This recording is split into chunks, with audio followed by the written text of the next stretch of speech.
All right, so it was announced just a few days ago, guys, that that Ohio Stadium would be at the most 20% occupied by fans.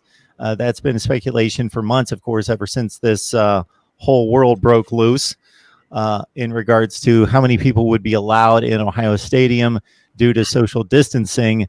20%, 100,000, 20%. Well, it's 107, I believe, is, I don't think official, but that's how many actually make it into the building and have the past couple of years, Steve. So let's start with you in regards to what the guidelines are and if there's any other guidelines in addition to just the straight 20% capacity rule. Yeah, I think they're kind of starting with that as a guidepost right now, and they're not guaranteeing that there'll be anybody at the games, to be quite honest.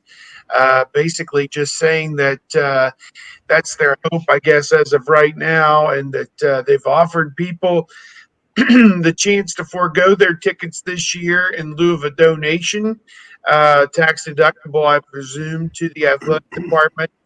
And beside that, have limited the number of tickets each ticket buyer could have. They had kind of a sliding scale.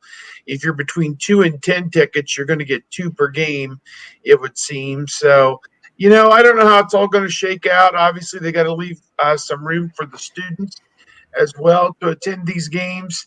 And I think that's going to be something that they're going to have to work through, I guess, as they get into this. But yeah, it's a new frontier, certainly. And I think what people need to understand is this is not your normal year.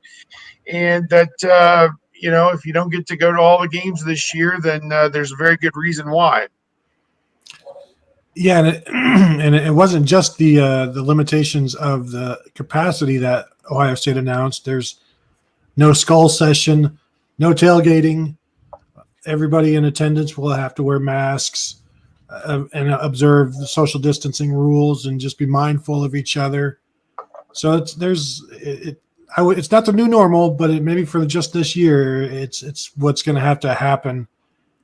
And just looking at all of the different rules of how the people with 20 season tickets or more on average will now be guaranteed no more than a maximum of 8 season tickets. And so there's a lot of money people in Columbus and around Ohio who are used to getting whatever they want in terms of tickets, and they've paid for them for years and years, and now they're going to be cut way down. And I'm just imagining, some of these Central Ohio millionaires who are going to have to decide which 3 people to share their normal 20 tickets with, and it may not make for some comfortable conversations this fall.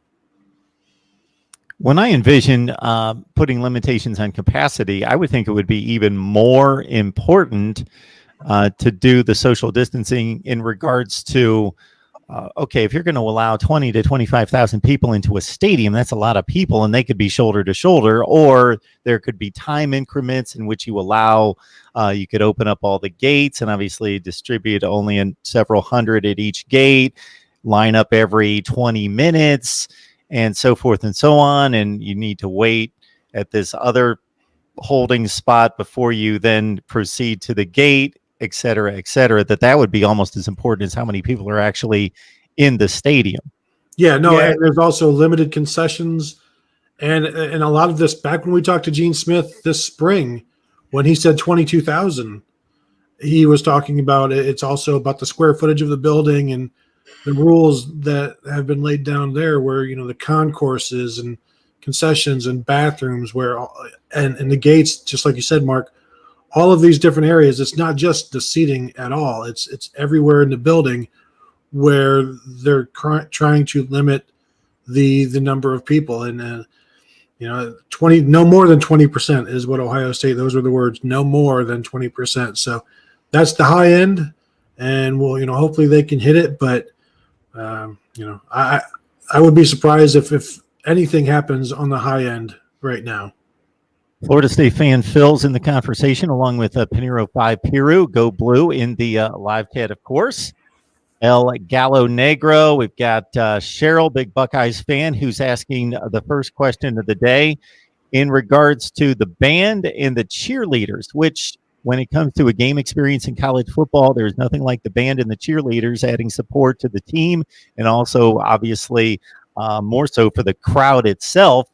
And if there would be no spectators in the stadium, I could still think there would be a need for a, not necessarily a need for it, but it would supplement the environment for a television spectacle. But now that we could have potentially 20 to 25,000 in the stadium, still the cheerleaders and the band, Steve, would be, they're certainly an integral part of the game experience. Yeah, I think that you'll probably have a spirit squad, I presume, down on the field, I guess, or perhaps up in the stands somewhere, and everything can be socially distant. So what they could do is take several sections. My guess is they're going to put these fans in the camera shot so that for Ohio Stadium, they shoot from the west side to the east side.